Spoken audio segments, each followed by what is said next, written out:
ہاں بھائی نے سوال پوچھا ہے مرحوم ماں باپ کی نمازوں کا فدیے کا کیا طریقہ ہے. یہ بہت اہم سوال ہے, اس کو اچھی طرح سے جواب کو سمجھیں. لوگ کیا کرتے ہیں, والدین میں سے کسی کا انتقال ہو گیا تو ان کی ساری زندگی کی نمازیں کاؤنٹ کرتے ہیں کہ کون کون سی نمازیں انہوں نے نہیں پڑھی ہیں. پھر علماء کرام سے رابطہ کرتے ہیں کہ حضرت میرے والد کے ذمے مثال کے طور پر 3000 نمازیں تھیں, تو کیا شرعی طور پر ان کا فدیہ مجھ پہ دینا لازم ہے؟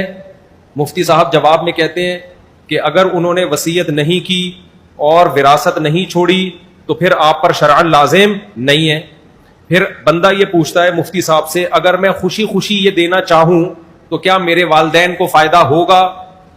مفتی صاحب جواب میں کہتے ہیں ہاں, جملہ مکمل کریں, ہوگا. پھر اس کے دل میں یہ بات آتی ہے اگر نہیں دیا تو عذاب ہوتا رہے گا. تو بتاؤ دنیا میں کون ہے جو ماں باپ کو عذاب میں دیکھنا چاہے؟ اس کا نتیجہ یہ نکلتا ہے کہ عملی طور پر وہ یہی سمجھتا ہے کہ مجھے دینا ہے. نہیں آئی. اور 4-4 5-5 ہزار نمازوں کا فدیہ 4-5 ہزار روپے نہیں ہوتا, جائیدادیں بک جاتی ہیں لوگوں کی. اس لیے میں جب یہ مسئلہ پبلک کو بتاتا ہوں تو میرا بتانے کا اسٹائل تھوڑا سا چینج ہوتا ہے, کیونکہ شریعت کے مزاج کے خلاف ہے. شریعت چاہتی ہے کہ والدین کی وراثت اولاد میں تقسیم ہو, وہ فائدہ اٹھائیں اس وراثت سے. تو اگر یہ حدیث میں حکم ہوتا نا اس طریقے سے کہ ماں باپ مر جائیں تو تم نے ان کی نمازوں کا کفارہ دینا ہے, اگر ہوتا تو پھر تو آپ کے پاس دوسرا آپشن نہیں تھا. حدیث میں ایسا کوئی آرڈر ہے نہیں.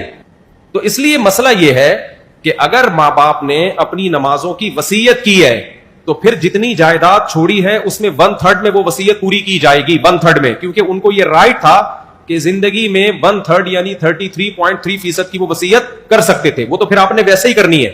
لیکن اگر انہوں نے وصیت نہیں کی ہے تو پھر آپ صرف ان کے لیے دعائے مغفرت کریں, اور جو صدقہ خیرات کی ٹوٹی پھوٹی اللہ توفیق دے, کسی غریب مسکین کو کھانا کھلا دیا, کسی کو کنواں کھدوا دیا, جو نارملی کرتے ہیں اس سے آگے بڑھنے کی کوشش نہ کریں.